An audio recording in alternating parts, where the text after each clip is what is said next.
I stared at him, then at Brandon, then back at him. I felt something cold settle in my stomach. Fresh blood? I repeated. Brandon has zero experience in supply chain management. Brandon smirked. I took a logistics course at college. I almost laughed out loud. One logistics course? That was like saying you were a surgeon because you watched a movie of great anatomy. I turned back to Richard. You're replacing me? After 20 years? Richard waved his hand. Not replacing.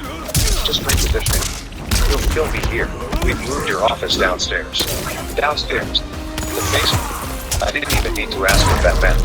They weren't firing me. No, this was worse. They were demoting me, humiliating me, pushing me out without actually pushing me out. I took a slow breath, looking around the office I'd spent years in. The desk, the framed certificates on the wall, the files full of contracts I negotiated. All of them, handed over to some kid who had never worked a day in his life. I could have yelled. I could have argued. But instead, I just smiled. Not for long. And then I walked out. At first, Richard didn't think much of it. He assumed I'd come crawling back or that the company would adjust without me. It didn't. Within a month, everything started falling apart. Brandon, for all his arrogance, didn't know a damn thing about managing a supply chain.